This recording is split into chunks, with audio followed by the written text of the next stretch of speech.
마가복음 12장 28절부터 34절까지 제가 읽습니다. 서기관 중 한 사람이 저희의 변론하는 것을 듣고 예수님께서 대답 잘하신 줄을 알고 나와 묻되 모든 계명 중에 첫째가 무엇이니까? 예수님께서 대답하시되 첫째는 이것이니 이스라엘아 들으라. 주곧 우리 하나님은 유일한 주시라.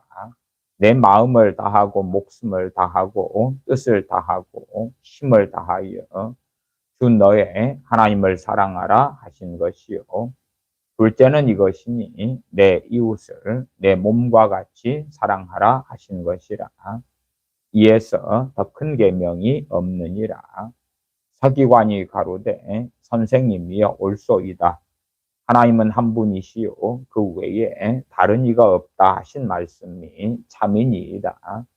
또 마음을 다하고 지혜를 다하고 힘을 다하여 하나님을 사랑하는 것과 또 이웃을 제 몸과 같이 사랑하는 것이 전체로 드리는 모든 번제물과 기타 제물보다 나으니이다. 예수님께서 그 지혜 있게 대답함을 보시고 이르시되 너가 하나님의 나라에 멀지 않도다 하시니 그 후에 감히 묻는 자가 없더라. 아멘. 마가복음 12장 28절부터 34절까지 본문을 지난 시간에 이어서 좀 더 설명하겠습니다. 오늘 말씀에 설명할 핵심적인 구절은 34절입니다. 이 서기관에게 주님께서 34절 예수님께서 그 지혜 있게 대답함을 보시고 이르시되 너가 하나님의 나라에 멀지 않도다. 너가 하나님의 나라에 멀지 않도다 하는 것이 어떤 의미인가 하는 것을 좀 더 설명하려고 합니다. 이 서기관은 주님께 물었습니다. 모든 계명 중에 첫째가 무엇이니까? 주님께서 첫째는 둘째는 말씀하시면서 29절에 첫째는 이것이니 이스라엘아 들으라. 주곧 우리 하나님은 유일한 주시라. 내 마음을 다하고 목숨을 다하고 뜻을 다하고 힘을 다하여 주 너의 하나님을 사랑하라 하신 것이요. 둘째는 이것이니 내 이웃을 내 몸과 같이 사랑하라 하신 것이라. 이에서 더 큰 계명이 없느니라. 이보다 더 큰 계명이 없다. 첫째의 계명과 둘째의 계명, 이보다 더 큰 계명이 없다. 동일한 사건이 마태복음 22장에도 있습니다. 마태복음 22장은 동일한 말씀인데 약간 다르게 기록되어 있으니까 마태복음 22장으로 가보겠습니다. 마태복음 22장 35절부터 가보겠습니다. 35절부터 40절까지입니다. 마태복음 22장 35절부터 제가 읽습니다. 그 중에 한 율법사, 서기관 같은 말입니다. 율법사가 예수님을 시험하여 묻되, 여기는 시험하여 물었다 그렇게 나오죠. 시험하여 물었다. 선생님이여 율법 중에 어느 계명이 크니까? 예수님께서 가라사대 내 마음을 다하고 목숨을 다하고 뜻을 다하여 주 너의 하나님을 사랑하라 하셨으니 이것이 크고 첫째 되는 계명이요. 둘째는 그와 같으니 내 이웃을 내 몸과 같이 사랑하라 하셨으니 이 두 계명이 온 율법과 선지자의 강령이니라. 거기에서 39절에 보시면 둘째는 그와 같으니 그래요. 첫째 계명과 둘째 계명이 분리된 게 아니다 그 말이지요. 우리만 그러나 분리되어서는 이해할 수가 없겠지요. 왜? 한 사람이니까 분리시키면 그 사람은 죽는 것이죠.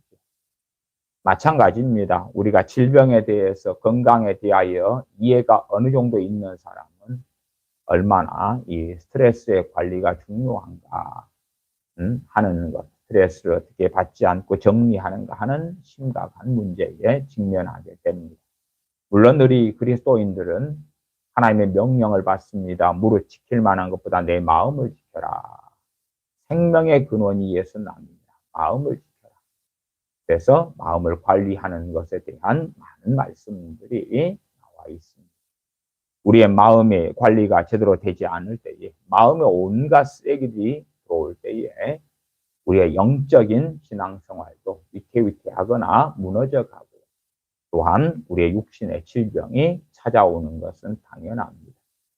스트레스의 상태에서 긴 시간을 보낼 때에 온몸에 만성병 등이나 많은 육체의 건강에 문제가 생겨나는 것은 당연한 일이 되고야 맙니다. 어쨌든 이 두 계명이 그와 같다, 하나다 그 말이야. 분명히 구분되고 분리되는데 우리가 하나님을 어떻게 사랑합니까? 당연하게 말씀 그대로 마음을 다하고 목숨을 다하고 뜻을 다하여 사랑하라 말씀하시죠. 그러나 이웃 사랑으로 나타나는 게 없다. 세상 사람하고 비슷하다. 세상 사람들도요, 좋은 사람들이 있어요. 인류애를 가진 사람들도 있고요. 때로는 뭐 붕어빵을 구워서 모은 돈으로 그렇게 사람들 돕기 위하여 성금을 내는 사람도 있고 그래요. 그러니까 우리가 뭐 그런 모양을 다 취해야 된다, 그런 건 당연히 아니죠. 세상 사람이 행하는 걸 볼 때, 세상 사람 가운데 괜찮은 사람들이 행하는 걸 볼 때에, 그래도 우리 그리스도인들은 최소한 그런 세상 사람에서 괜찮은 인격자 정도, 나아가 더 나은 그러한 여정을 걸어야 한다. 그래서 우리가 첫째는 교회 안에서 형제의 사랑, 허물도 덮어주고, 이간질하고 시기하지 않고 질투하지 않고, 어린 때부터 가정에서 이간질을 많이 해왔고 시기하고 질투하는 사람은 필연적으로 이간질을 가지고 있어요. 왜? 시기하고 질투하니까 형제들을 보자질하거나 흠을 잡아야 되고, 그렇게 해야지 자신이 높아질 거 아니에요. 형제를 가지고 짓밟고 높아지는 거예요.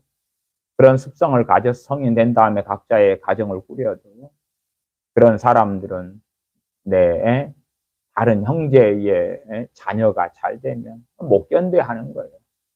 내가 집을 장만하는 것보다 내 형제가 집을 먼저 장만하고 더 좋은 집을 장만하고, 뭐 여자의 입장에서 남편이 더 유능하고 잘 나가고 돈을 잘 벌고 잘생기고 막 그러면 열등감이 쩌는 것입니다. 열등감 때문에 어찌할 바를 모르게 돼요. 그런 유감스럽게 크리스천들도 많습니다. 그래서 정상적인 신앙생활을 하기도 어렵고 참된 그리스도인 주님의 제자로 사는 것도 거의 유감스럽게 참 극히 어려운 여정이 되고야 만다. 많은 사람들이 그런 자리에서 살다 보면 크리스천이다 이름만 가진 명목상에 그러한 교인으로 전락되어야 말지요. 둘째는 그와 같으니 같다는 이야기가 정확하게 같다는 이야기가 아니죠. 하나님의 사랑이 무엇으로 나타나느냐? 요한 1서의 말씀으로 하면 형제 사랑으로 나타난다. 그것이지요. 그리고 40절로 가면 이 두 계명이 온 율법과 선지자의 강령이니라. 이 두 계명이 온 율법과 선지자의 강령이다. 강령이란 말은 공동번역 성경으로는 골자다. 그렇고 세번역 성경은 본뜻이다. 핵심이다. 모든 그 계명들이 이 두 계명으로 통한다. 이 모든 계명들이 가리키는 방향이 이 두 계명이다. 하나님을 사랑하는 데 있어서 신약적인 기준으로 한다면은 정말 큰 이러한 하나님의 명령이 확인이 드러나죠. 또 무엇입니까? 전능하신 아버지께서 그 아들 독생자를 보내심이죠. 구약에서부터 누누이 많이 말씀하셨습니다. 그 아들을 보내시겠다고. 구원자, 구세주를 보내시겠다고. 그러면 참으로 하나님을 사랑하는 사람들은 그 명령을 기다림이 마땅하지요. 또한 정말 하나님을 사랑하는 사람이라면 자기 땅에 왕께서 오셨으면 알아보는 것이 당연하다 하는 것입니다.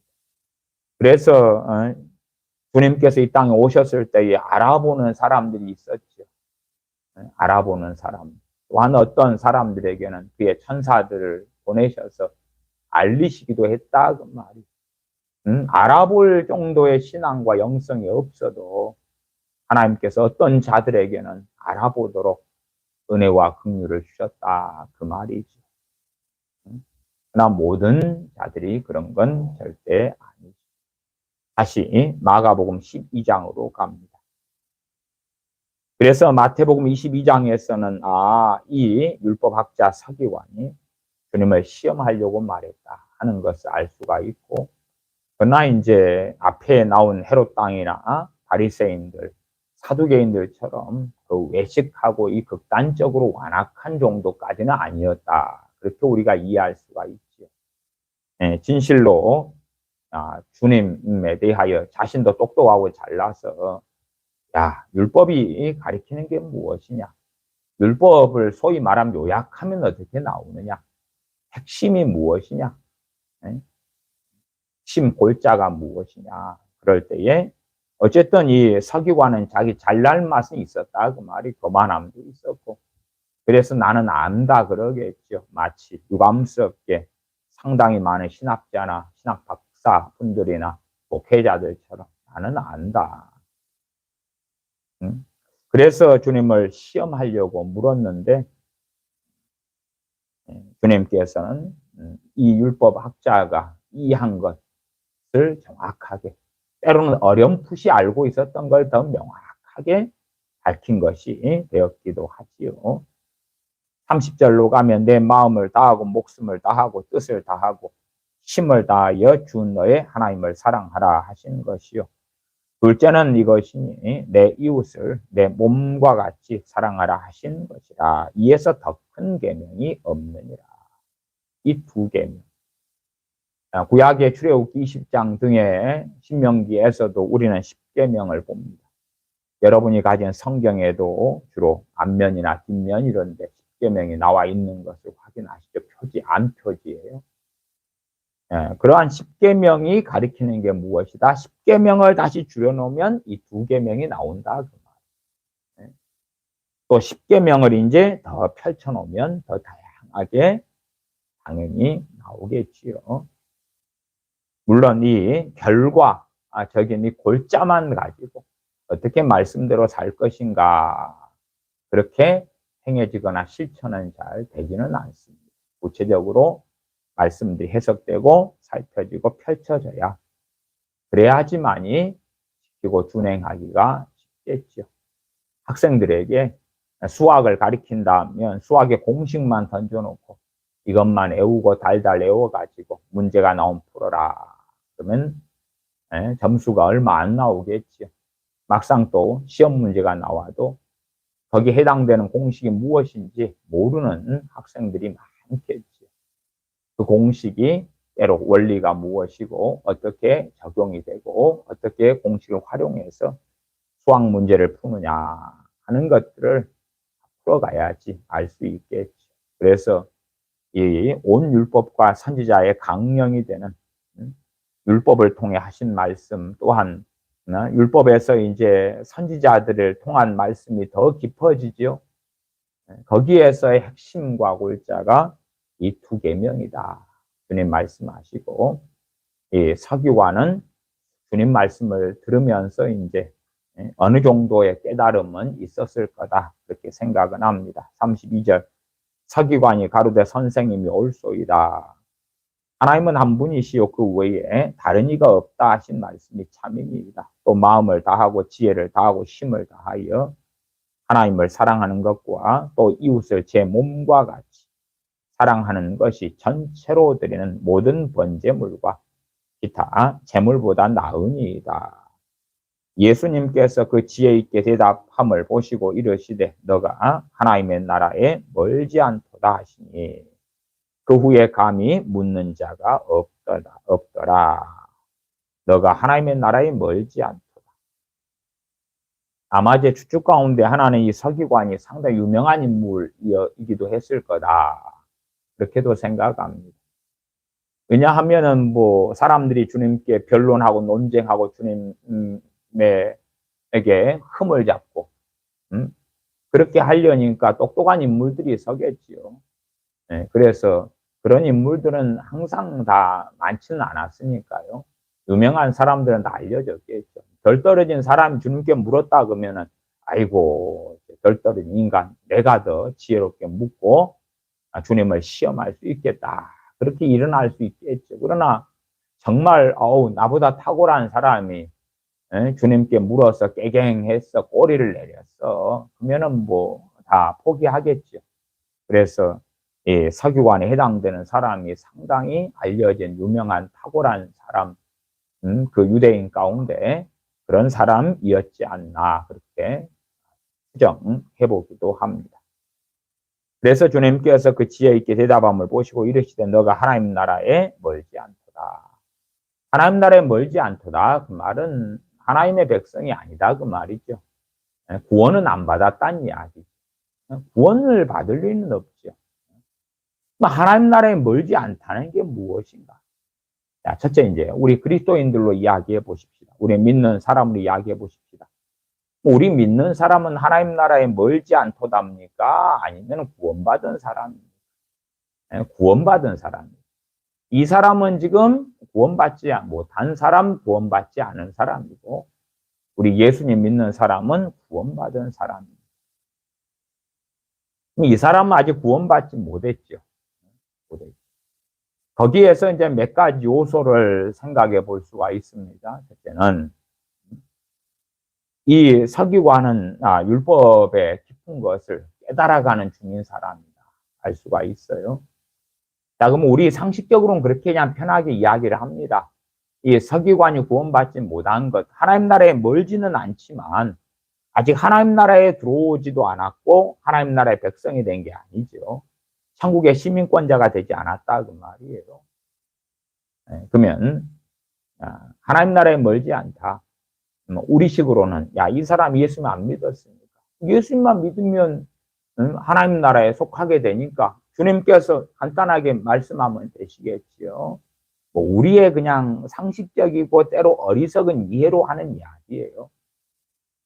왜 이리 복잡해? 그냥 이런 건 몰라도 서기관이 이렇게 이해하고 있는 거 주님께서 말씀하신 거 몰라도 예수님 믿어요. 믿습니다. 예수 천당 부신종 믿으면 천국. 예수님 믿어요. 이제 나 천국 가지요? 예수님 믿어요. 나 이제 세례받고 그 다음에 나는 생명책에 이름이 기록돼 있어요. 끝. 그렇게 이제 간단하게 생각하는 부류들이 있어요. 그래서 하나님 나라에 멀지 않도다. 그러면 이제 곧 이 사람이 믿게 될 사람이다. 아니면 믿기 직전의 사람이다. 뭐 이런 식의 이해도 할 수 있는데 사실은 그런 이해는 상당히 사실과는 거리가 멀다 이렇게 말씀을 드리겠어요. 이 지금 시대의 어떤 전도는 상당히 기괴하고 변형돼 있어요. 복음 자체가 그렇다 그 말. 복음 자체가. 구약의 율법을 통해서 하나님께서 말씀하시는 건 무엇이냐 할 때 크게 두 가지만 말씀드리면 첫째는 하나님의 뜻을 말씀해요. 하나님의 거룩하심, 하나님의 뜻, 하나님의 계명이에요. 그 계명은 모세를 통하여 주시거나 때론 천사를 통하여 그리고 또 모세를 통하여 주셨으나 그건 사람의 뜻으로 난 게 아니라 하나님으로부터 나온 계명이 하나님의 계명.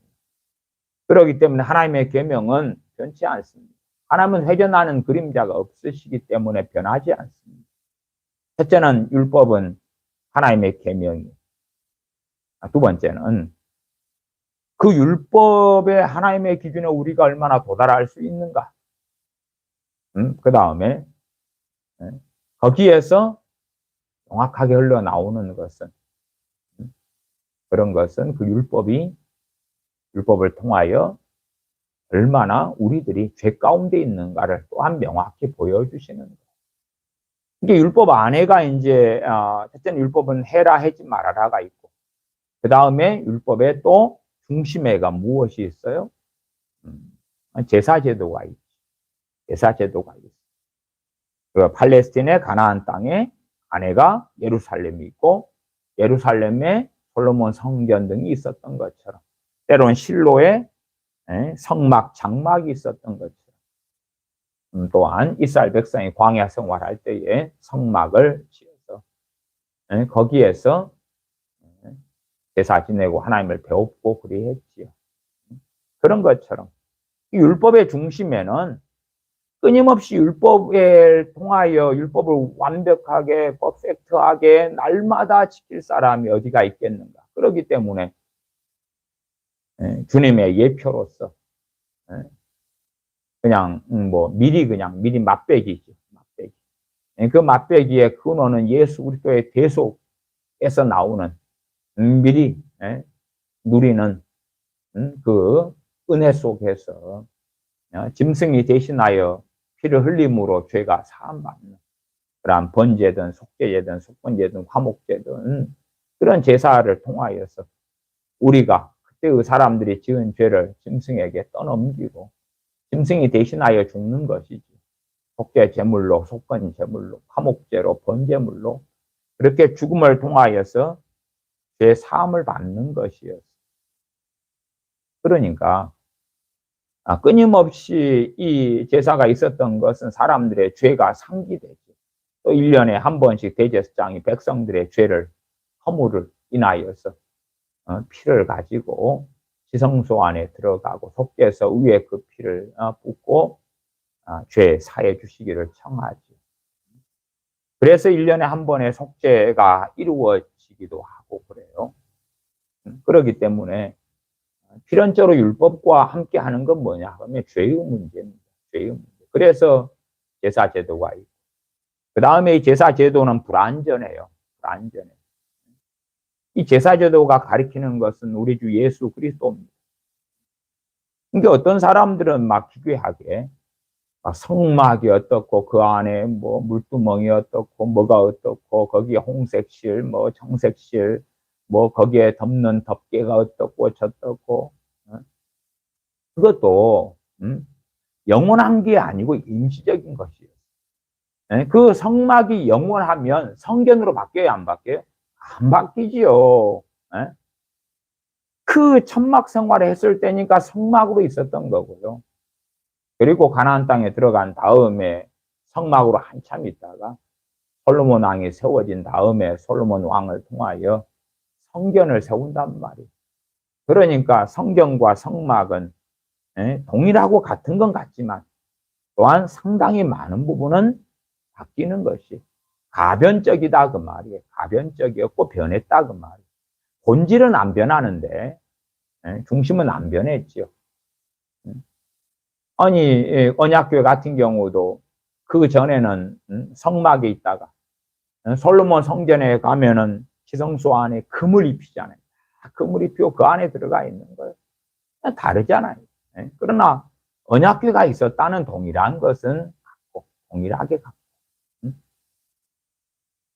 그 제사 제도를 통하여 제사 제도의 불완전함 또한 속죄의 죄의 문제가 끊임없이 하나님의 율법, 하나님의 말씀이 있기 때문에 일어나는 걸 아는 것이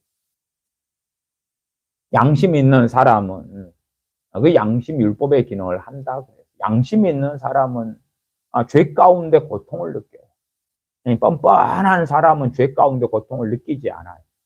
그러니까 한편으로 어떤 사람이 안 믿는데 죄책감을 느끼고 산다는 것은 양심이 기능을 한다는 것이에요. 죄책감이 없다는 것은 양심이 화인맞았다는 거예요. 화인맞았어요. 사람이기 때문에 기본적인 양심이 있다 그러면 잘못했으면 뭐가 있어야 돼요? 후회도 있고 뉘우침도 있어야 된단 말이에요. 그러나 거짓으로 점철된 사람은 잘못해놓고 뉘우치지도 않고 후회하지도 않아요.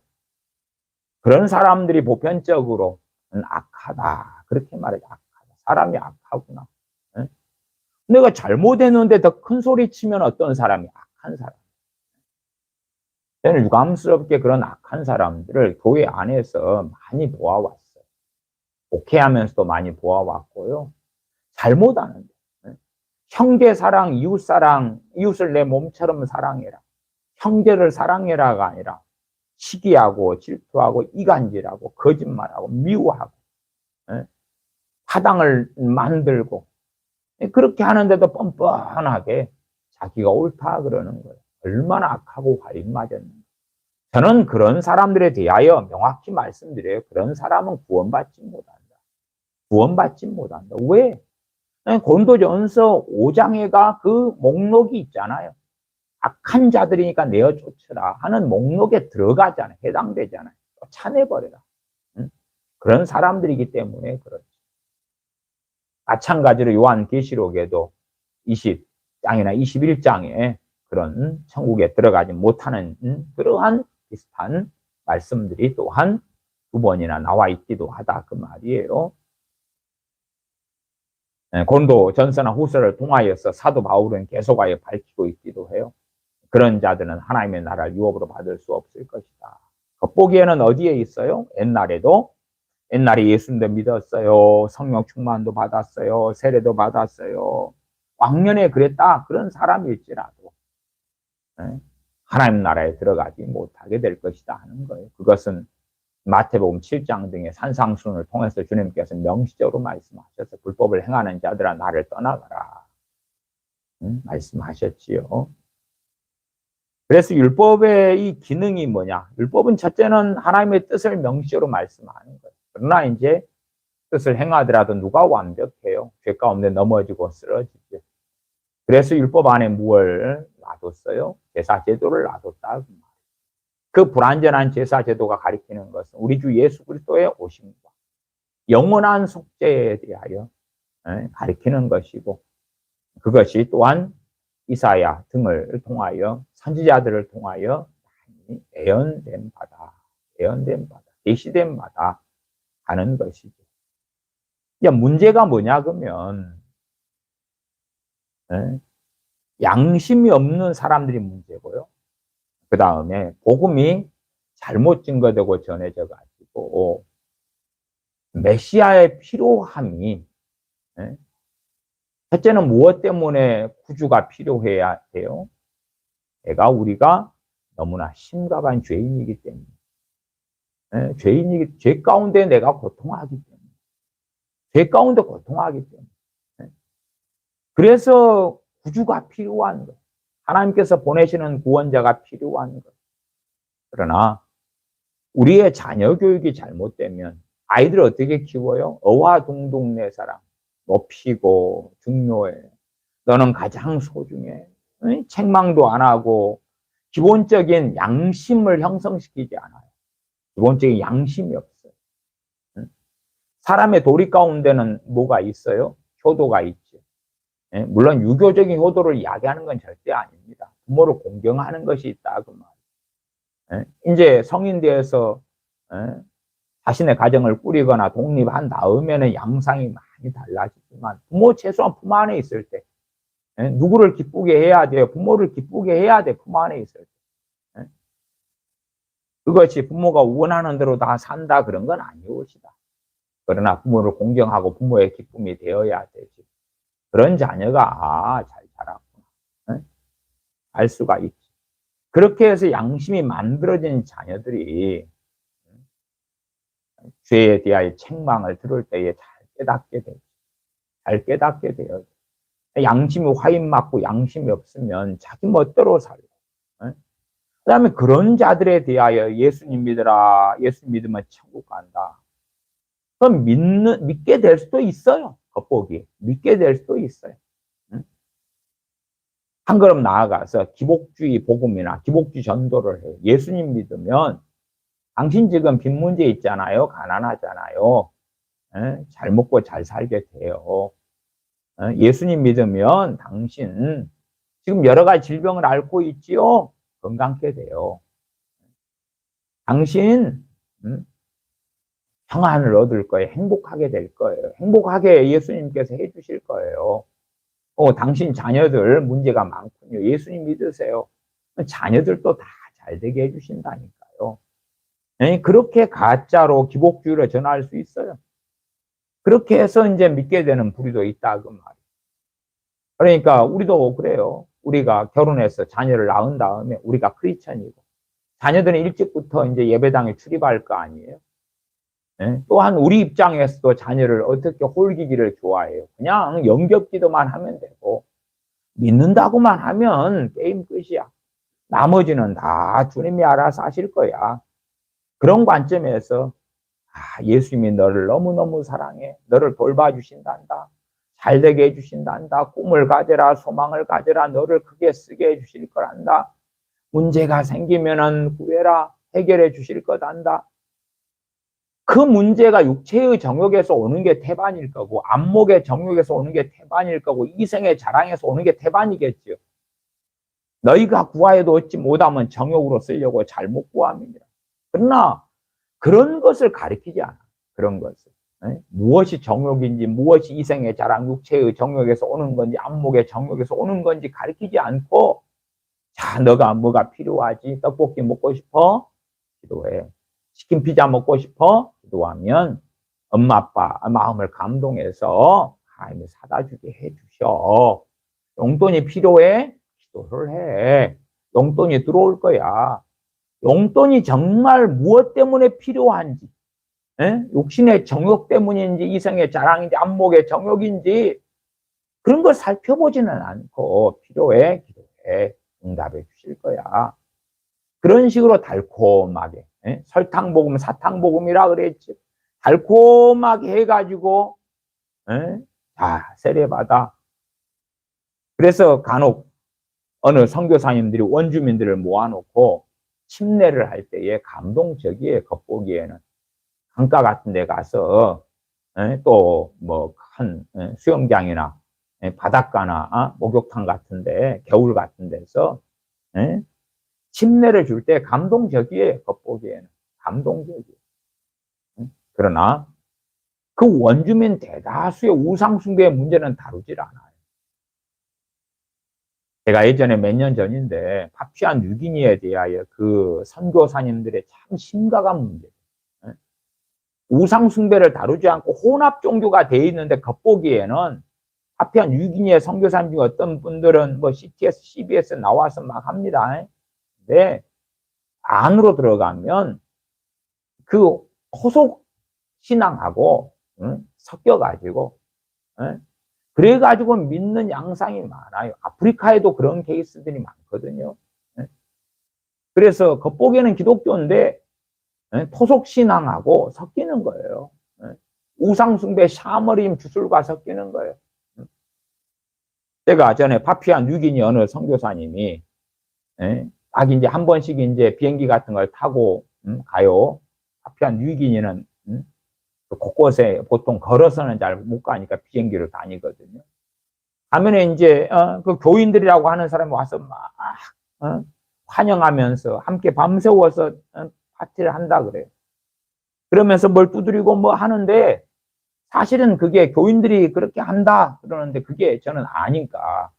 그게 그 원주민들 파푸아 뉴기니는 부족인데 그 원주민들의 주술이거든요. 조상을 부르고 하는 주술인데 교인들이 하는 거예요. 교인들이.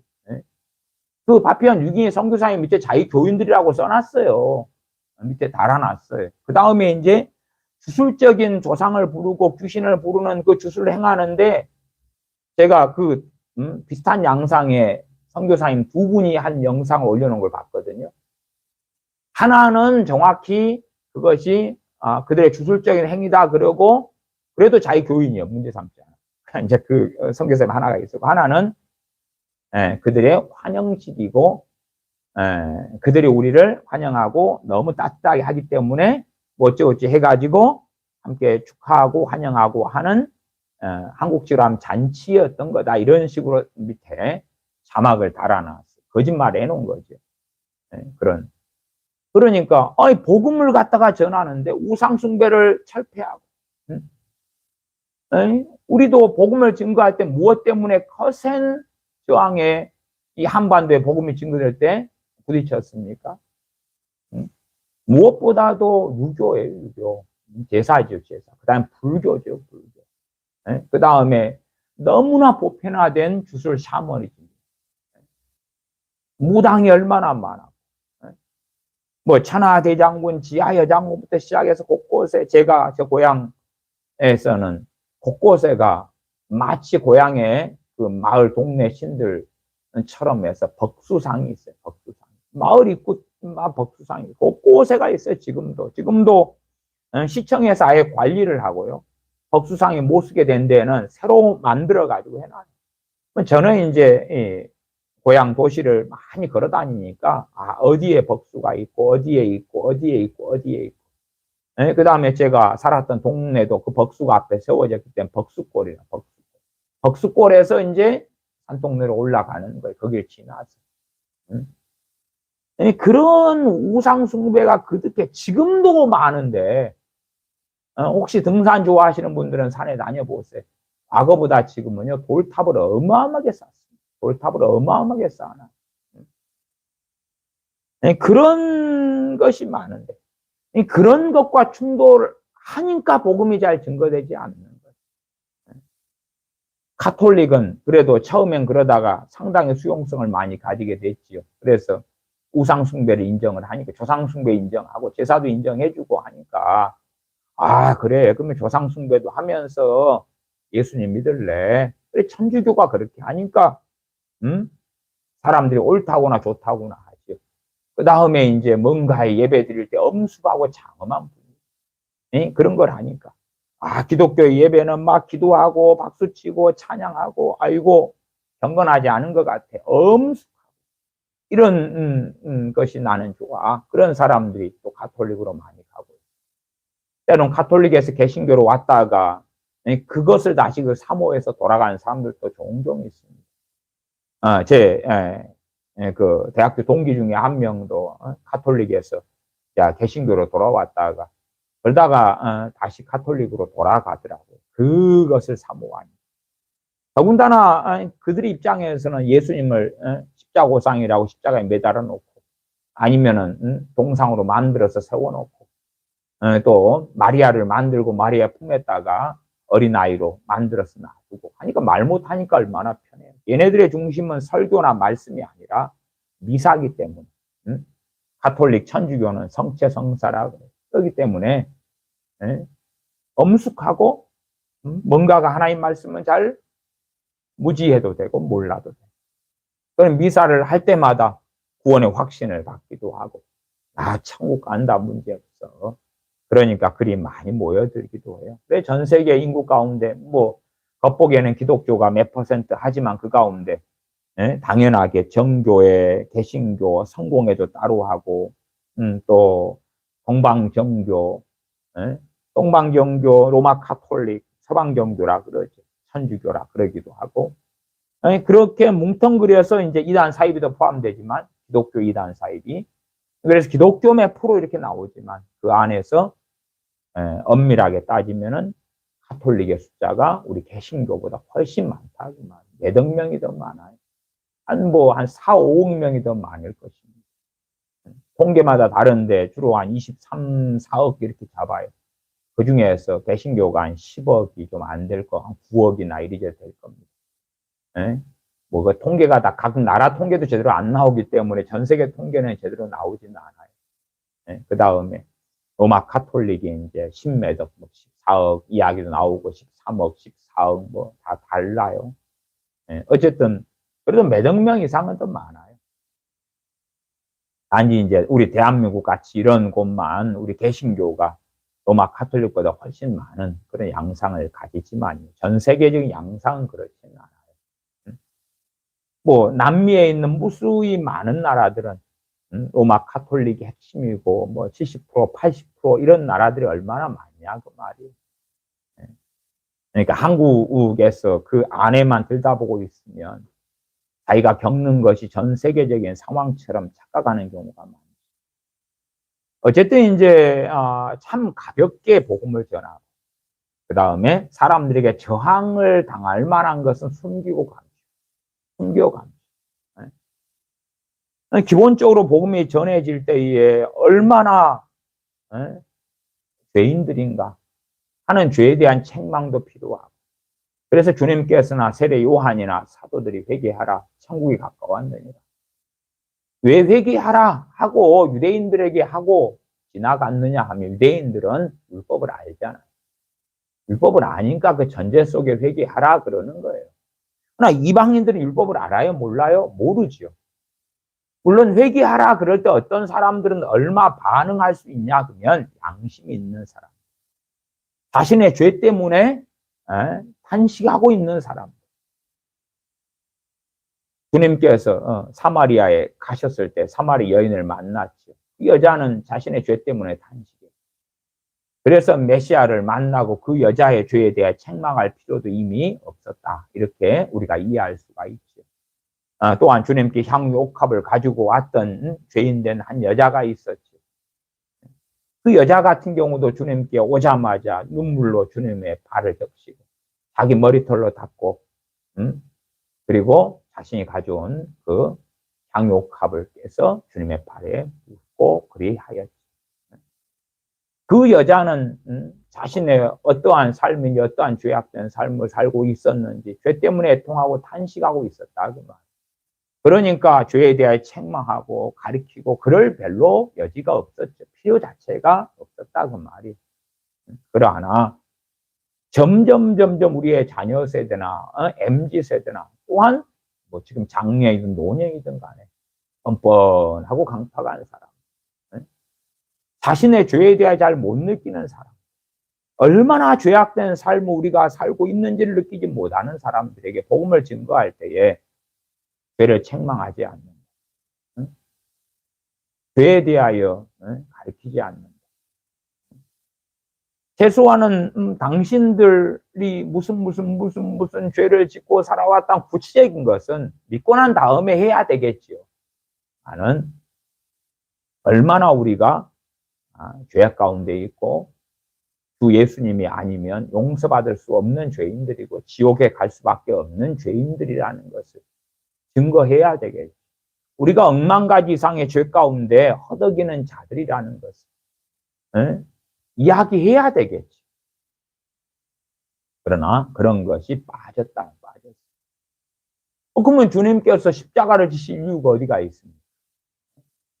십자가를 지시고 우리를 위하여 생명을 주실 이유가 없다. 그것을 제대로 설명을 안 해요. 단지 그냥 믿으면 천국 간다고. 천국의 입장권 티켓만으로 예수님을 만드는 거예요. 예수님을 이용해 먹게 하는 거지. 주님을 믿는다는 것은 주님께서 주인 되시는 거다. 당신이 주님의 종이 되는 거고 주님의 제자가 되는 거다. 주님의 소유물이 되는 거라고. 그리스도인, 그리스도의 사람이란 말이에요. 그리스도의 사람. 또한 종, 둘로스. 주님의 종, 주님의 소유물. 너는 내 것이라. 주님의 것이 된 거다. 마치 이스라엘이 하나님의 소유였던 것처럼. 그리스도인이 됐다는 것은 하나님의 소유가 됐단 말이에요. 하나님의 소유된 백성이다. 그 말. 그걸 빼는 거예요, 빼. 그러니까 주님과 동등한 사람이나 주님의 머리 꼭대기에 올라앉은 사람이 되고 싶어 하고. 그래서 기도를 통하여 아니면 자신이 성경에 입각한 믿음이 아니라 자기가 원하고 탐욕하고 욕망하는 것을 얻고자 하는 가짜 믿음을 통하여 그렇게 주님이나 전능하신 아버지 하나님을 이용하려는 사람들이 많게 된다. 그 말. 우리 어린 자녀들은 부모 품 안에 있을 때는 부모의 돌봄을 받는단 말이에요. 세상에 던져지지 않으니까. 소수의 경우는 학교에서 학교 폭력이나 무슨 사건 등이 얽히긴 하지만 전반적으로는 부모의 보호를 받아요. 보호를 받아요. 제 어릴 때는 초등학교 다닐 때만 해도 육성회비를 내야 돼요. 이것을 때마다 거두고 내지 않으면 매를 맞았어요. 저희 집은 가난해서 육성회비를 제때 갔다가 못 냈어요. 그래서 육성회비 낼 때만 되면 며칠 동안 계속 불려나가서 매를 맞고 칠판에 육성회비 안 낸 사람 이름이 적히고 막 그랬어요. 그러니까 이제 매를 맞고 와서 이제 어머니 있게 육성회비 좀 갖다 내래요. 그러면은 알았다. 그리고 또 신경을 안 쓰셔요. 그러면 또 일주일 내내 또 혼나고 맞고 불려가고 교무실에 불려가고 육성회비 안 낸 사람 7명 교무실로 내려와. 그 다음에 왜 안 냈어? 그리고 빨리 가져와. 그리고 또 벌도 받고 맞기도 하고. 그러나 지금은 그런 시대가 아니잖아요. 다 초등학교에 다 무료잖아요. 중학교도 그렇고. 제 때는 초등학교든 중학교든 다 학비를 냈단 말이에요. 등록금을 냈어. 고등학교 때도 내고. 그러니까 그런 데서 에도 뭐 고통을 당하고 그러지만 지금 세대의 자녀들은 그런 게 없잖아요. 이게 보호를 받아요. 고통도 없고 고난도 없고 보호를 받아요. 그런 가운데서 이제 예수님 믿어요. 그 자녀들이 뭘 기대해요? 앞으로 성년이 되고 성인 된 다음에 더 좋을 날을 꿈꾸고 부모뿐만 해서 아무 기여도 아무 노력도 아무 수고하지 않은 걸 누리고 살아왔단 말이에요. 그러면 자신이 더 자유로운 성인이 됐을 때 더 좋은 것을 얻기를 바라지. 그리고 그것을 하나님께서 그걸 보장해 주시기를 원한다. 그 말이에요. 물론 부모도 또한 교회 학교 같은 데서도 교회의 정말 어리석은 목회자들도 그렇게 청소년들, 그렇게 어린 아이들을 잘못된 성경 해석과 설교를 통하여 세뇌하고 가르치죠. 그 다음에 이제 신앙생활을 하는 거예요. 신앙생활을 해요. 물론 그렇지만 그럼에도 구원받는 믿음을 가지는 아이들이 그래도 있다. 혹은 때때로는 많기도 하다까지는 말씀을 드립니다. 많기는 하다까지는 말씀을 드려요. 근데 뿌리는 없어요. 뿌리가 약하거나 없어요. 뿌리가 약하거나 없어요. 주님을 믿어 진정성 있게 앞뒤 꼭지 모르고 복음이 좀 왜곡되고 그냥 편집되고 부분적이고 그런 복음을 듣고도 예수님을 영접하고 믿고 천국의 시민권이 됩니다. 돼요. 문제는 앞으로가 문제지. 오늘 믿자마자 죽습니까? 아닙니다. 아니, 수십 년 이상을 살게 되겠지. 대한민국 평균 나이로 하면 평균이 뭐 남자분들이 한 81세, 2세까지 사시고 여자분들이 86세 사시니까 한 84세 정도가 평균 수명, 기대 수명인가요? 그러면은 기본적으로 그 정도까지. 또 모르죠. 어떤 사람들 100세 시대가 되었다 온다 그러니까 그러지도 모르죠. 그 동안에 그 자녀가 인생살이 속에 여러 가지 평기풍파를 당할 텐데 그 다음에 자기가 생각하는 예수님, 자기가 믿고자 하는 하나님으로부터의 기대가 채워지지 않을 터입니다. 그 믿는 동안에 바른 진리로 터닝을 해야 되고 바른 복음으로 터닝을 해야 돼요. 이 불완전하게 잘못 배운 것. 건물을 짓는데 건물이 잘못 지어졌다고 합시다.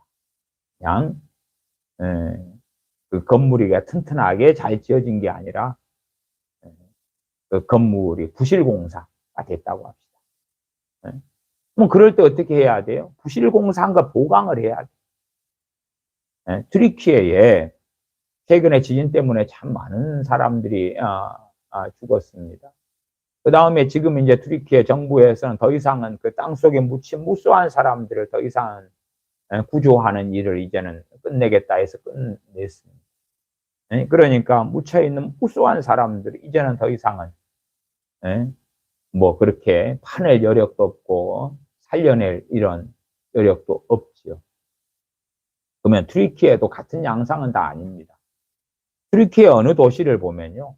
지진이 있었어도 거의 피해가 없는 도시도 나타났습니다. 이유가 뭐냐 그러면 트리키예 대부분의 건축은 불법 건축이에요. 불법 건축. 그러나 이제 어떤 도시는 그 앞에 시장부터 정말 합법적으로 그 다음에 도면에 근거해서 허가받아서 그래서 불법 건축이 합법적으로 건축하는 것을 시장이 결사적으로 지킨 도시입니다. 그렇게 심각한 지진이 일어났어도 소수의 건물 말고는 무너진 게 없어요. 무너진 게 부실공사가 아니었거든. 그러니까 그 트리키예의 상황 속에서 그 시장 같은 경우는 공격을 많이 받았다 그래요. 소위 말하면 너만 깨끗하냐? 아니 나라 전체가 그런데 너가 시장이 돼가지고 대강 눈 감아주면 되지. 그 너만 깨끗하고 너만 잘났길래 뇌물을 좀 주면 받고 이렇게 대충 그냥 지으면 된다고 하지. 너만 그렇게 철두철미하게 하고 불법 건축을 막고 제대로 도면에 의하여 제대로 설계돼가지고 건물을 지으라고 그렇게 해서 막 하냐. 그런 시장이 있었던 곳. 그런 데는 거의 안 무너졌어. 안 무너졌어. 그러나 이제 대부분이 불법 건축이 일상화되고 상용화돼가지고 그렇게 지어졌기 때문에 그래서 지진이 일어나니까 그냥 주저앉고 무너져서 그 참담한 비극을 가지게 된 거지. 그런 지진이 있기 전에는 다 괜찮은 건물들인 거지. 좋은 건물이야. 좋아.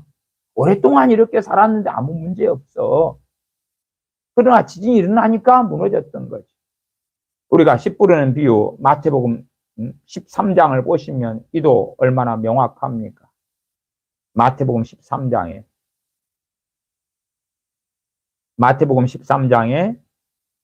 돌밭에 뿌린 씨로 넘어가 보겠습니다. 20절 마태복음 13장 20절 돌밭에 뿌리웠다는 것은 말씀을 듣고 즉시 기쁨으로 받되 돌밭에 뿌리워져 돌밭. 그 속에 뿌리가 없어 잠시 견디다가 돌밭에 뿌리웠다. 말씀을 들어요. 말씀을 들어. 이 말씀은 뭐라 그럽니까? 주님께서 19절에 아무나 천국 말씀을 듣고 깨닫지 못할 때 천국 말씀이라. 천국 말씀. 천국 말씀. 또 좀 다르게는 구원의 말씀. 그렇게도 말씀할 수 있고 천국 복음 그럴 수도 있겠죠. 근데 말씀을 듣고 즉시 기쁨으로 받아요. 그러니까 구원 받아요, 안 받아요? 구원 받았어요. 구원 받았어요. 구원 받았다고 저는 믿어요. 저는 어린 아이들이나 때로는 5살짜리나 7살짜리가 예수님 영접하고 믿는 그런 경우들을 많이 경험했어요. 제가 몇 년 동안은 옛날에는 그 아이들 전도에 몰입하고 살았을 때가 있거든요. 그러면은 그때 영접하고 아이들의 눈에 눈물이 흐르고 이런 것들을 목격하기도 했어요. 그래 그런 아이들이 구원 못 받았냐? 구원 받았지요. 그냥 문제는 그 다음이에요. 왜? 긴 세월을 살아야 되잖아요. 살아야 돼. 그래서 복음을 증거할 때에 다 구구절절히 이야기할 수는 없어요. 그러나 이제 그 다음에 그 아이가 어떤 사람? 여기에서는 그 돌밭이나 가시덤불, 가시떨기 땅이나 아니면 좋은 땅이나 길가 땅이나 이건 그 사람이에요. 그 사람. 그 사람이 출발선이 틀린 거 예수님을 믿어도 출발선이 틀린 거예요. 다 같지 않아요. 어떤 사람은 알코올 중독자가 돼가지고 믿어요. 어떤 사람 도둑놈일 때 믿어요.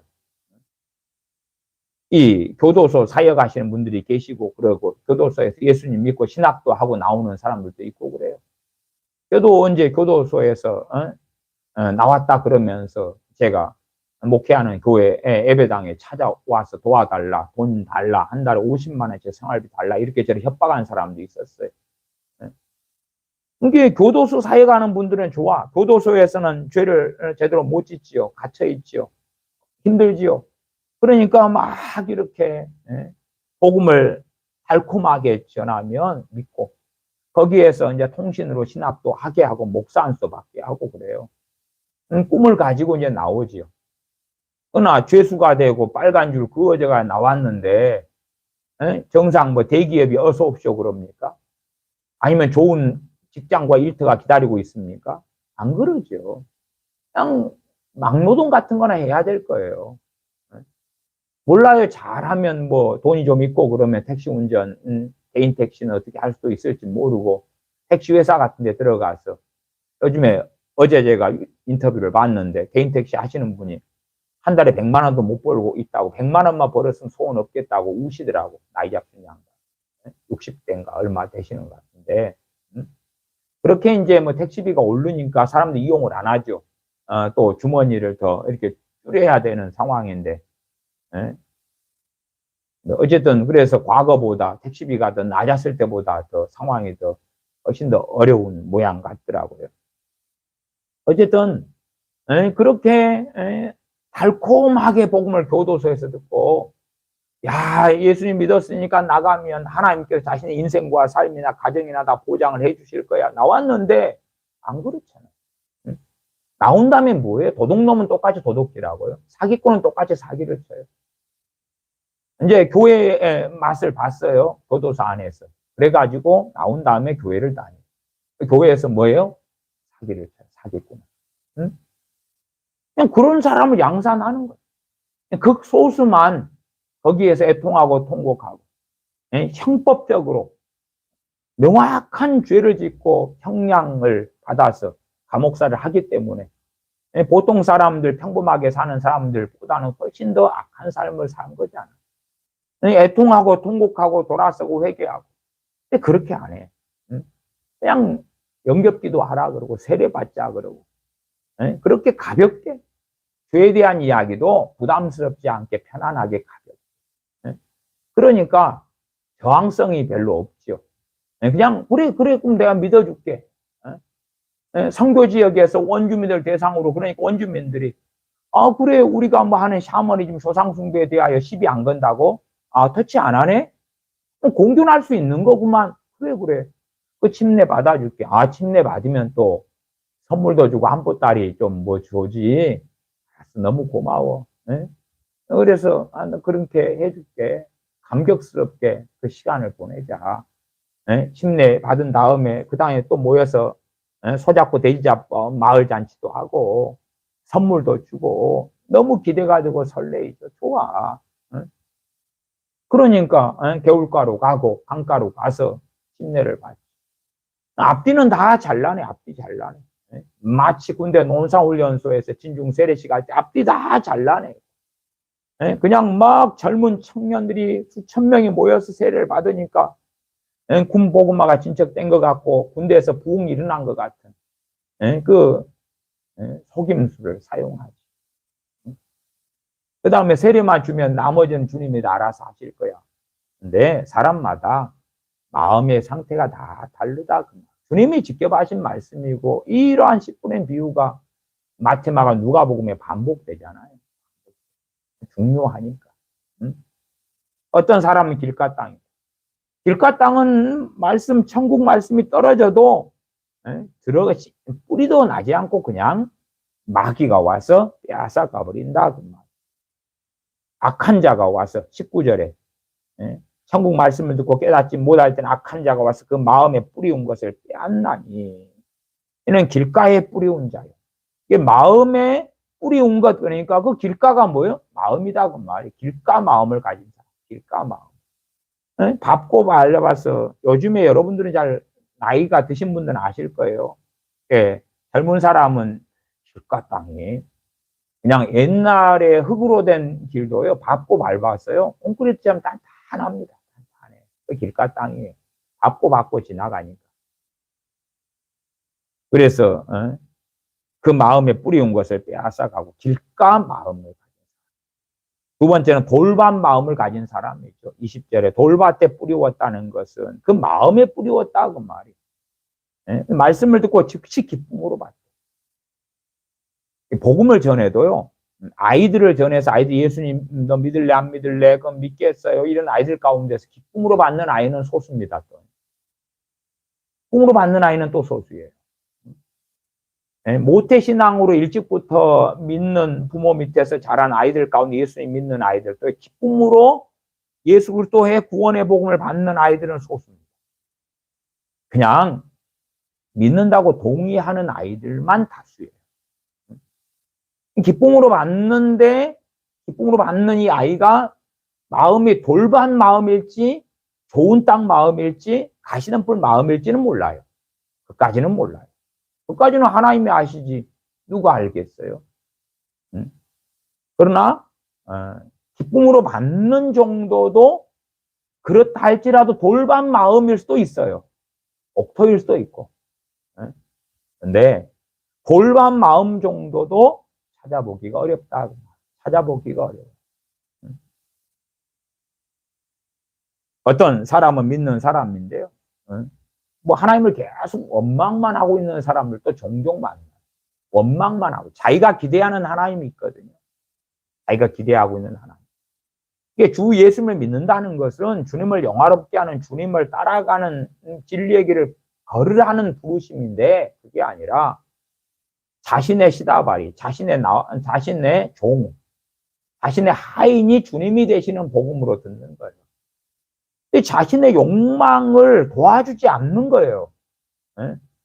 더군다나 이제 재능이 부족하고 돈이 없고 가난하고 집안이 좋지 않고 그러면은 가난한 상태, 어려운 상태에서 계속 살 거 아니에요.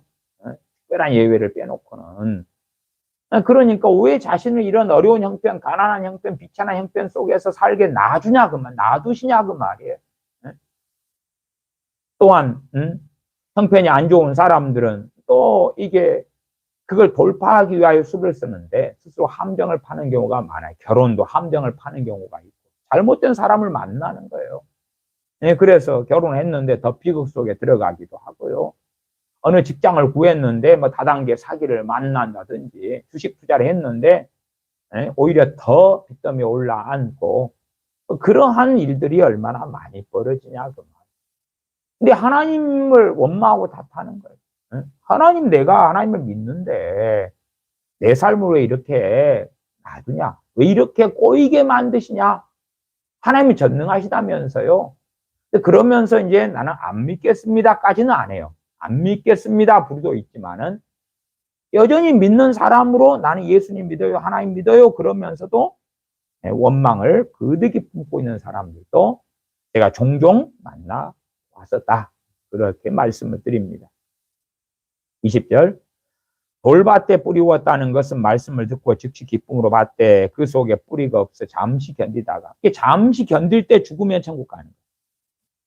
왜? 그 아까의 마가복음 12장의 율법학자는 구원받은 사람이 아니에요. 그러나 여기에서는 잠시 견디다가 했을 때 기쁨으로 받을 때 이미 구원받은 사람이에요. 그 다음에 견딜 때도 구원을 받은 상태에서 있는 거예요. 그러나 문제는 이제 환난이나 핍박이 일어나요. 말씀을 인하여 환난이나 핍박이 일어나요. 말씀의 핵심은 뭐예요? 주 예수 그리스도의 복음이죠. 주님을 믿는 것 때문에. 뭐 로마 제국의 시대였다. AD 313년에 콘스탄티누스로 인한 기독교 공인 전의 시대였다. 얼마나 끔찍한 핍박이 있었어요. 그러니까 말씀을 인하여 예수님 믿는다는 이유 때문에 주님께서 팔복에서 의를 위하여 핍박을 받는 자 또한 나를 인하여 핍박을 받는 자 말씀하셨죠. 그렇게 말씀대로 살아가는데 핍박을 받아. 우상 숭배하지 말라 그래서 제사 지내는 가정이다 그러면 제사 안 지낸다 그러니까 핍박이 있을 거 아니에요. 또 이슬람 가정에서 예수님 믿었어요. 그다음에 예수님 믿는다고 하니까 어찌 돼요? 때로는 죽임도 당해요. 핍박 당하죠. 인도 같은 힌두교 국가에서 예수님 믿으면 어찌 돼요? 공적으로 내가 공무원인데 예수님 믿는다. 가만 놔둬요 그 사람을. 강경파 힌두교 정권이 또 개인들이 그러지 않지요. 그나마 이제 불교 같은 데 좀 낫지요. 불교 같은 데는 자비잖아요. 그래서 말씀을 인하여 환난이나 핍박이 일어나는 때에는 곧 넘어지는 자. 뿌리가 별로 없습니다. 뿌리가 더 깊이 내려야 되는 거예요. 뿌리가 별로 없으니까. 그러나 성경을 거꾸로 이렇게 거짓말하는 그런 기복주의 복음이 많다 그랬지요. 그냥 말씀이 인하여 환난의 핍박이 일어나는 때에는 그러지만 말씀이 인하여 그다음에 하나님이 인하여 뭐가 온다 그래? 복이 온다 그래. 세상에 복락이 온다. 돈이 어마어마하게 들어온다. 그 전하는 그러한 사람들도 우리나라에 얼마나 많습니까? 유명하게 곳곳에 그냥 집회를 다니고 하지요. 돈이 그냥 돈의 대이동이에요. 근데 말씀으로 인하여 복을 받는다. 말씀으로 인하여 뭐 잘 된다. 말씀으로 인하여 형통하다. 말씀으로 인하여 자녀가 잘 된다. 가정이 잘 된다. 인생이 은퇴가다. 그게 아니라 주님께서 하신 말씀은 말씀을 인하여 환난이 핍박이 일어난다. 항상 그렇지는 않죠. 일어나는 때가 있으니까.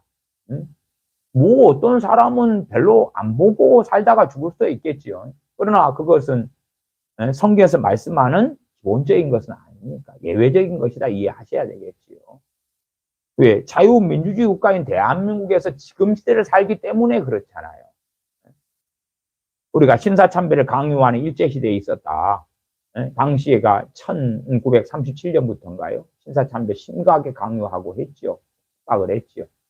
그런 시대에 우리가 믿었다 그러면 핍박을 어떻게 피하리요? 응? 아니면 북한 정권에서 내가 믿었다면 어떻게 하리요? 조선시대에는 어떻게 하리요? 응?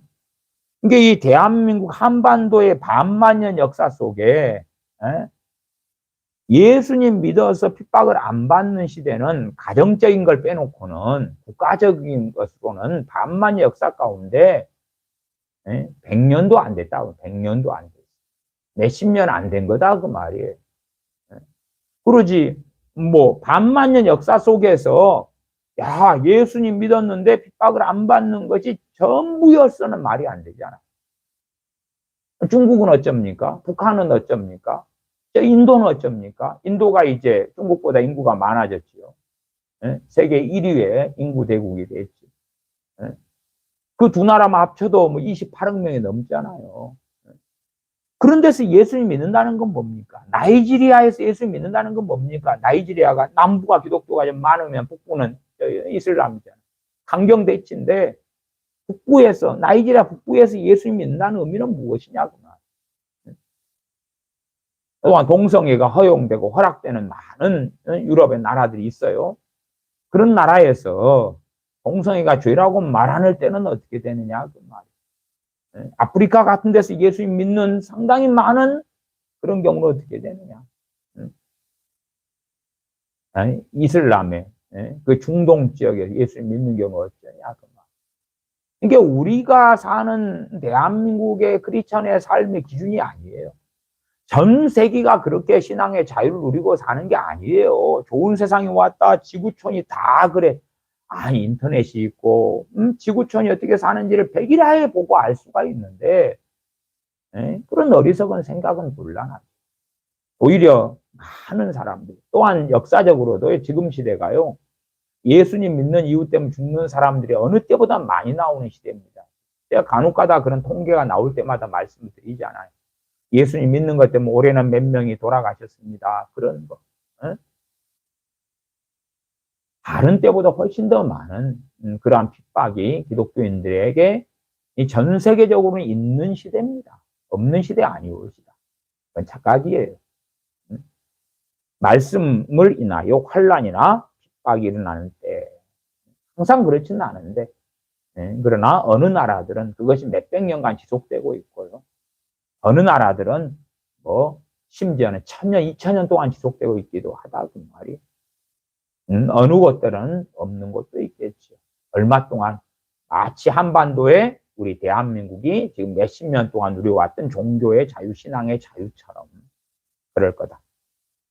그 다음에 22절은 가시떨기에 뿌리웠다는 것은 말씀을 들으나 세상의 염려와 재리의 유혹에 말씀이 맞게 결실치 못하는 자요. 가시떨기에 뿌려가지고 결실치는 못하도 지금 잘하고 있는 거죠. 잘하고 있어.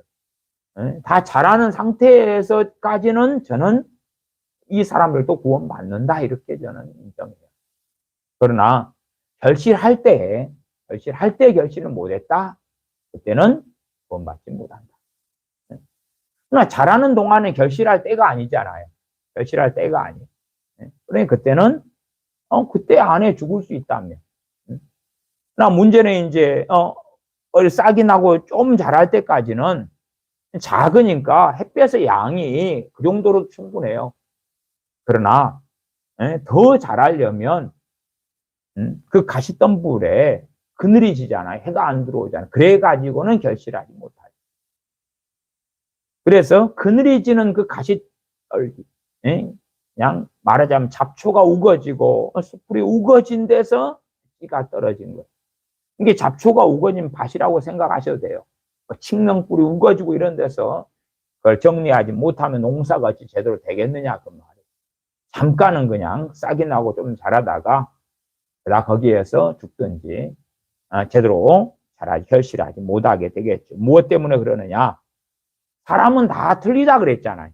이 부류의 사람은 염려 때문에, 세상의 염려 때문에. 세상은 요동치잖아요. 경제도 요동을 치거든요. 그런 염려들이 많아. 내 가족에 대한 염려, 남편, 아내, 부모, 형제, 자식에 대한 염려. 염려로 가득할 때 믿음이 역사해요, 안 해요? 역사하지 않습니다. 이 염려의 상황을 다른 말로 스트레스 상황이라 그래요. 우리가 스트레스 상태에 있을 때는 우리의 믿음이 별로 작용과 역사를 안 하는 것도 이해하셔야 해요. 나중에 기회가 되면 스트레스와 관련하여서 말씀과 함께 살펴보려고 하기도 합니다. 세상의 염려, 그 다음 재리의 유혹, 돈을 사랑함이 일만 악의 뿌리가 되나니. 돈을 사랑하는 거예요.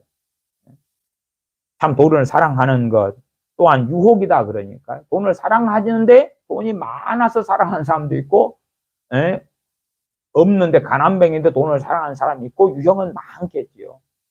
그 유혹에 빠져서 돈 하는 거죠. 너의 소원이 무엇이냐? 첫 번째는 돈입니다. 두 번째는 뭐냐? 돈입니다. 세 번째 소원은 뭐냐? 더 많은 돈입니다. 그런 것처럼 재리의 유혹에 빠져. 그래서 말씀이 막혀 결실치 못하는 자.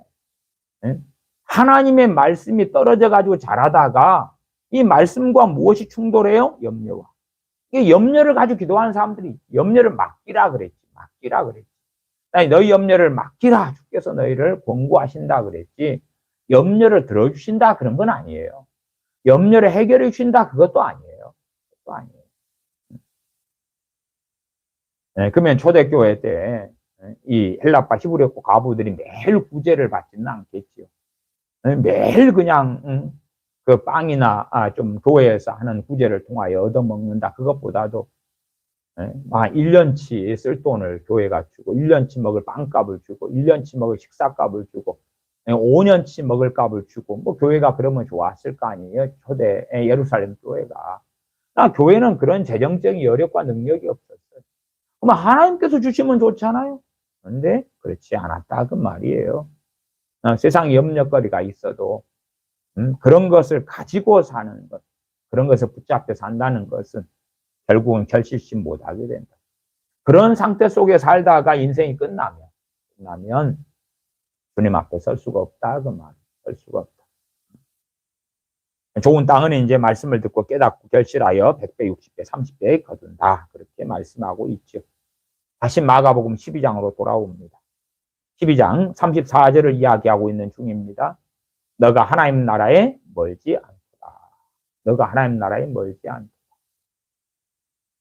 율법의 기능이 그러한데 이제 이 서기관은 율법의 핵심을 이제 깨닫고 있어요. 그러나 이제 문제가 뭐겠어요? 자, 율법의 핵심을 깨닫고 있는데 내가 지키고 있다고 착각하기. 지키고 있는 부분도 있겠지요. 얼마간에 있겠지요. 이 서기관도 있을 거예요. 그러나 못 지키는 것은. 그러니까 온 율법과 선지자의 강령이 되는 말씀인데 이 두 계명, 하나님 사랑과 이웃 사랑. 근데 거기에서 이 서기관은 이 말씀의 지식으로 만족하냐? 아니면 내가 이 말씀 앞에 내가 비추어 보고 하나님의 이제 뜻을 내가 아니까 내가 이 하나님의 뜻 앞에 나는 어떤 사람인가? 하나님이 말씀을 나는 지금 지키고 있는가, 지키지 못하고 있는가를 살펴야 될 거 아니에요. 그러나 정말 자기가 지키고 있는 얼마를 통해서 나는 지키고 있어 한다면 그런 메시아가 필요가 없을 거예요. 원자가 필요 없지요. 나 더 깊이 들어가서 하나님 사랑과 이웃 사랑에 대하여 나는 정말로 부분적으로는 지키고 있을지 몰라도 그냥 100점 만점의 시험에서 1점 맞았다 그래. 1점 맞으면 그게 점수입니까? 그게 뭐 그래가지고 공부 잘했다, 시험 잘 봤다, 누구한테 칭찬을 받겠습니까? 그럴 수가 없겠죠. 이게 자기를 보니까 1점이요. 하나님 사랑과 이웃 사랑이 1점이요. 하나님이 요구하는 건 얼마요? 100이에요. 100점이에요. 100점. 그러니까 메시아가 필요하죠. 이 율법을 통하 율법이 가리키는 건 죄를 가리키고 또한 율법이 가리키는 건 그리스도께 인도하는 몽학 선생님. 몽학 선생님 뭐예요? 유치원 교사. 네? 몽학 선생님 초등교사. 가정교사예요. 가정교사. 가르쳐 주는 거예요. 응? 좀 부잣집이나 전통적인 가문에서는 이 몽학 선생을 들여가지고 아이를 교육을 해요. 옛날 양반님네 집들 같은 데도 그래요. 예? 그래서 그다가 이제 좀 발달되면 이제 서당이 만들어서 그리 보내는 경우였고, 그 전에 그런 서당 교육 같은 거 없었을 때 이제 있는 사람들이 가정교사를 모셔왔단 말이야, 자녀를 위해서. 그래서 집에서 가르쳤어요. 집에서. 응? 그럴 때 이제 소위 우리식으로 하면 기역, 미은, 디귿, 미음, 비읍 가르치고, 그 다음에 이제 사람의 도리도 가르치고, 예절도 가르치지만은 뭐 조선식으로 하면 학문을 가르치는 거죠. 응? 근데 이 율법이 이야기하는 바는 누구냐? 율법이 인도하는 바는 누구냐? 할 때 예수 그리스도 주님이다. 율법을 통하여 죄가 깨닫고, 예? 율법을 통하여 그 제사제도 등이죠. 주님을 가르치, 주님을 증거하고. 모세도 이야기하죠. 나와 같은 선지자를 하나님께서 보내실 것이다. 너희는 그의 말을 들으라. 또한 선지자 안에는 어디가 들어가? 시편 같은 다윗이 증거한 주 예수 그리스도에 대한 말씀들도 다 포함되어 있죠. 이사야 등의 많은 주님에 대한 말씀들이 당연히 포함되어 있고, 그런 말씀들이 가리키는 게 뭐냐 그 말이에요. 우리 주 예수 그리스도를 가리키는 거예요. 그러나 그러기 위해서 율법을 통하여 죄를 깨닫는다 그 말이에요. 율법을 통하여 죄를 깨달음이니라 로마서 등이 말씀하죠. 그러니 참으로 메시아가 필요한, 메시아를 구하고 찾는 거예요.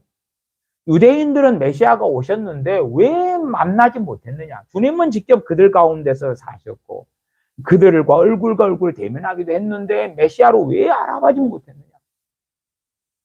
그들이 원하는 메시아는 죄에서 구원하시는 메시아가 아니라, 또한 죄짐을 짊어지시는 메시아가 아니라 로마에서 해방시키는 메시아, 독립국이 되는 메시아, 잘 먹고 잘 살게 하시는 메시아, 그냥 강력한 나라가 되는, 과거에 다윗이 통치했던 때 이상으로 강력한 나라가 되는 그 메시아를 기다렸단 말이에요. 주님께서 오셔서 그것을 성취해 주셨다면 당시 메시아가 맞습니다 했겠지요. 그러나 주님께서는 그것을 성취해 주지 않으셨지요. 자기들이 원하는 현세적인 메시아를 원했어요. 그러면 소경되어서 알아볼 수가 없었죠. 율법을 통하여 하나님의 뜻, 하나님의 율법, 하나님의 계명이 가리키는 바를 알지 못했죠. 정말로 율법을 통하여 율법을 때때로 지키고 순종하고, 율법을 통하여 하나님의 뜻을 정말 알고 때로 어떤 걸 순종하지만 자주 넘어지는 자신들을 볼 때에 애통하고 통곡하고 엎드리고 메시아를 구하고. 저는 그 상당한 목사님들 설교하면서 마치 자신은 목사가 되었기 때문에, 신앙 연수도 꽤 되었기 때문에 완벽한 것처럼 설교하는 목사님들 설교를 들을 때에 좀 탄식을 합니다. 주님은 언제 필요하세요? 항상 필요하세요. 우리는 죄 가운데 뭐 1시간, 2시간은 깨끗하다 보일지 몰라도 서너 시간 더 지나면 우리가 얼마나 어리석은지가 계속 드러나요. 내가 크리스천임에도 불구하고. 그러니까 우리는 언제까지 주님이 필요해요? 항상 필요해요. 그래서 주님에 대하여 항상 감사하고 찬양하고, 우리 주님을 보내신 아버지께 감사하고 찬양하고 영광을 돌릴 수밖에 없는 거예요. 그러나 뻔뻔한 사람들은 아마 이 서기관도 그런 유형에 속했을 수 있다고 봐요. 말하자면 말씀에 100가지가 있으면 100가지 중에서 서너 가지를 지켜요. 무슨 생각만 해요? 나 서너 가지 지킨 것만 생각하는 거예요. 안 지키고 못 지킨 것은 그렇지 않고 생각 안 해. 그리고 이제 뭐 율법들 가운데서 한 5점 맞는 사람 동네에서 내가 10점을 맞아요. 그럼 내가 1등이잖아요. 1등. 1등이 얼마나 좋아요. 그러나 100점 만점에서 10점짜리밖에 안 된다는 걸 알지 못하는 거예요. 어리석음이죠. 그런 어리석음 속에서 내가 하나님 사랑과 이웃 사랑을 얼마나 해왔어. 내가 1등인 것 같은데 이게 목사님들 가운데 교만한 사람이 굉장히 많습니다.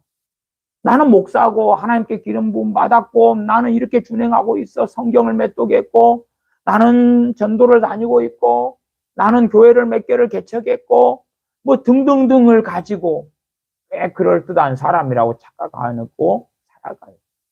그런 사람에게는 주님이 이제 필요 있어요? 없어요? 없겠지. 주님 필요할 때는 언제였겠어요? 그 사람 몇십 년 전에 예수님 믿을 때만 필요했겠지. 그 다음에는 자신이 가진 자기 의들이 많으니까 얼마나 자부심이 있겠냐 그 말이에요. 그러나 정말 주님께서 하신 말씀을 깊이 깨닫는다면 또한 이 마가복음 12장 30절에 내 마음을 다하고 목숨을 다하고 뜻을 다하고 힘을 다하여 주 너희 하나님을 사랑해라. 정말 그런가를 볼 때에 이 서기관은 알아야 돼요. 별로 그렇지 않다는 것을. 전혀 그렇지 않다는 아니겠으나 정말 미달 중에 미달이다. 그냥 세상 뭐 운전면허 시험 60점이나 70점이 합격한다 그럴 때 5점밖에 안 맞은 거예요. 어떻게 합격할 수 있어요? 60점 만점의 시험에서 59점, 58점대가 떨어지면 아이고 안타깝다 그러겠지만 빵점이고 마이너스고 아니면 1점, 2점, 3점, 5점 가지고 조금만 더 공부했으면 합격이다. 말도 안 될 거 아니에요. 그런 것, 이제 그러나 최소한의 이해를 지금 이 서기관이 하고 있기 때문에 그리고 더 거기에서 나아가면 오히려 자신이 뭔가를 했다기보다도 하지 못한 것들이 깨달아지고 보일 것이고 그러면 탄식할 수밖에 없고 누구를 찾을 수밖에 없어요. 구원자를 메시아를 약속하신 하나님께서 누누이 구약 성경을 통해 약속하신 메시아를 기다릴 수밖에 없다. 그 말. 그러다 보면 아 주님이 오셨구나. 이분이 메시아시구나. 응?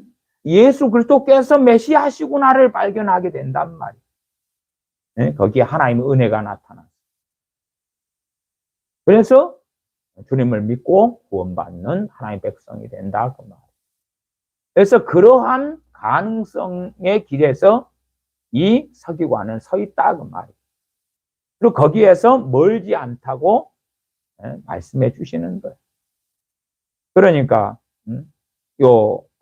마태복음 22장에서는 이 서기관도 주님을 시험하려고 했다 그랬죠. 나 시험하려고 했지만은 그 뱃속이나 중심의 수준은 다 틀리죠. 사람이 못된 짓을 하는데도 못된 짓 하는 급이 틀린 것처럼 그나마 이제 이 서기관이 주님을 시험하려고 했는데 그나마 좀 더 나은 부류고 주님께서 바르게 말씀하시고 정말 깊이 있게 말씀하심에 그에 대하여 상당히 감탄한 사람에 속할 것이다. 그런 거죠. 외식에서 함정에 빠뜨리려는 게 아니라 나는 자부심이 있단 말이에요. 나 이 정도면 잘하라. 근데 저 양반이 정말 나보다 잘할까? 나보다 말씀을 계명을 잘 알고 있을까? 율법을 잘 알고 있을까? 테스트 해보고 싶은 거죠. 왜? 자기에 대한 자신감이 있으니까. 주님 말씀을 들은 다음에 그에 따라서 승복을 하는 거지. 어려움부다든 것이 너무 명확해지니까. 그래서 주님께서 너가 하나님 나라에 멀지 않다. 우리 예수님 믿는 사람은 구원받아요. 우리는 멀다 멀지 않다다 해당이 아니고 하나님 나라에 속한 사람인 거예요. 속한 사람. 그러나 이제 각자의 자리가 틀려. 우리 안에는 유감스럽게 가시던 불도 많고 돌도 많아요. 그러나 싸우지 않으면 선한 믿음의 싸움을 싸우지 않으면 환난이나 핍박이 일어나면 자빠지시.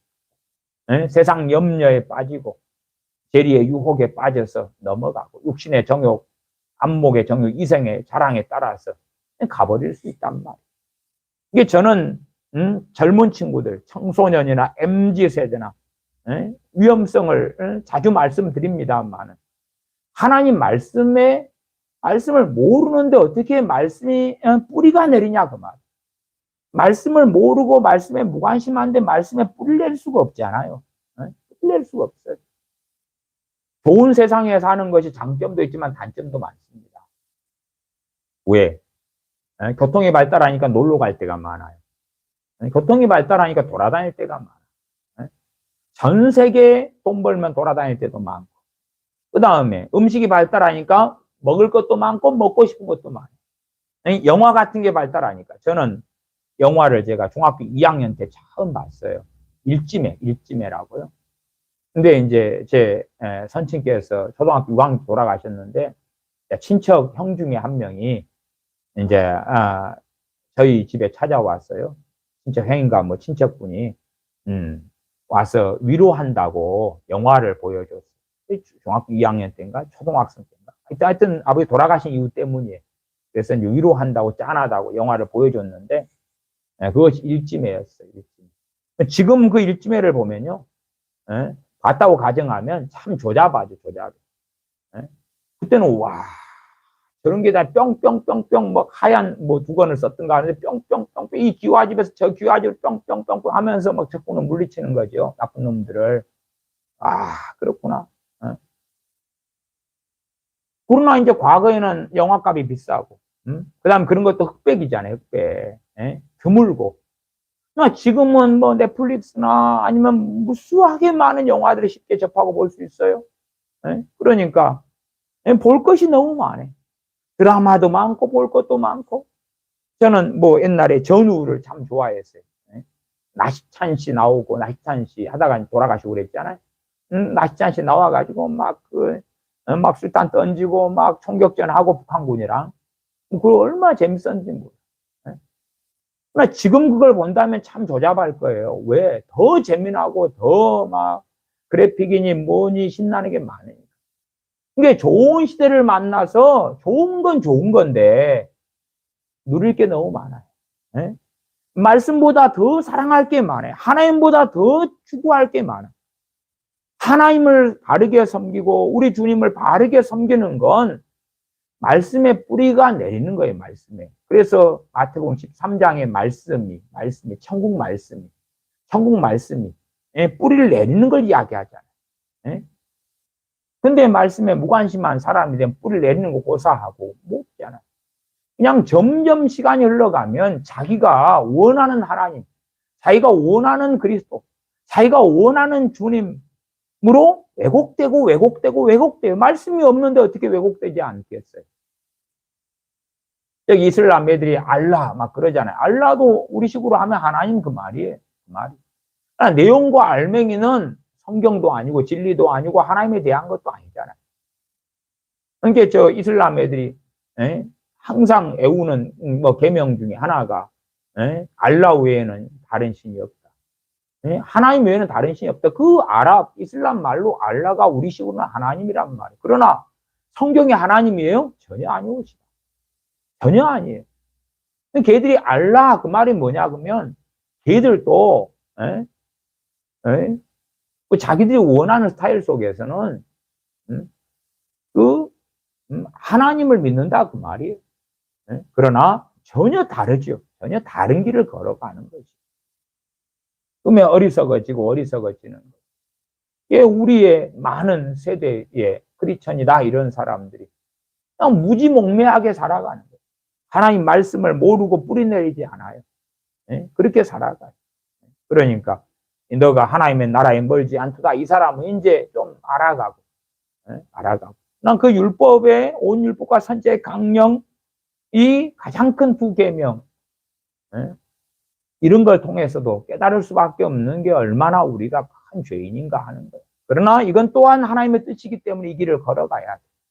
100번 자빠져도 다시 일어나서 이 길을 걸어가야 되고 1000번 자빠져도 일어나서 걸어가야 돼. 그런 사람이 주님 앞에 섰을 때 부끄러움을 당하지 않을 것이에요. 우리가 여기에서 오늘도 하나님 사랑, 이웃 사랑으로 퍼펙트하게 내가 살았노라. 그런 사람 없어요. 내가 뭐 1년 내내 너무나 하나님을 마음을 다해 뜻을 다해 목숨을 다해 성품을 다해 사랑했노라. 그런 사람이 어디가 있겠어요. 그러나 그 길을 또 다시 일어나서 걷는 거예요. 걸어. 그리고 넘어졌을 때는 누구가 필요해요? 우리 주님, 우리 메시아, 우리 구원자. 주님 의지하고 찾고 그 은혜 속에서 속죄를 누리고 용서함을 누리고 그 용서하시는 그 사랑을 누리고 그 아들을 우리의 죄악 때문에 우리를 구원하시기 위하여 주신 아버지를 찬양하고 찬미해요. 그래서 그런 의미에서 죄가 더한 것에 하나님의 은혜가 더 넘쳤다 하는 말씀이 우리에게 실제로 이루어지는 거고 우리가 알 수 있는 것이 되지.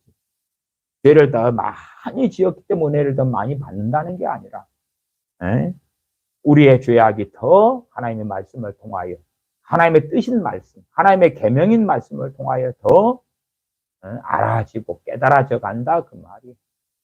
그런 가운데서 주님에 대한 찬미와 찬양이, 전능하신 아버지에 대한 경배와 송축이 우리에게 있을 수밖에 없는 것입니다. 그래서 이 서기관에게 주님께서 하신 너가 하나님 나라에 멀지 않다 하는 것에 대한 설명을 드렸습니다. 기도하겠습니다.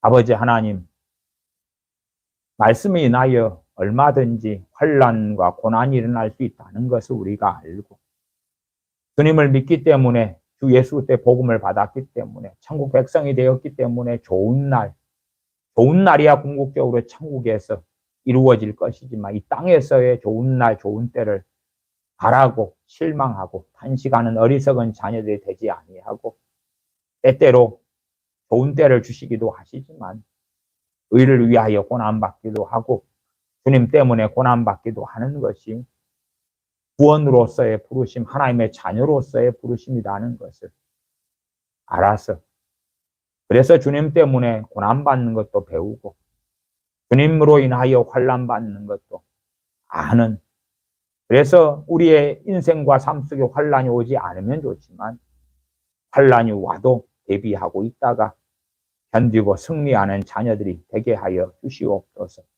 우리 주 예수님의 이름으로 기도하옵나이다. 아멘.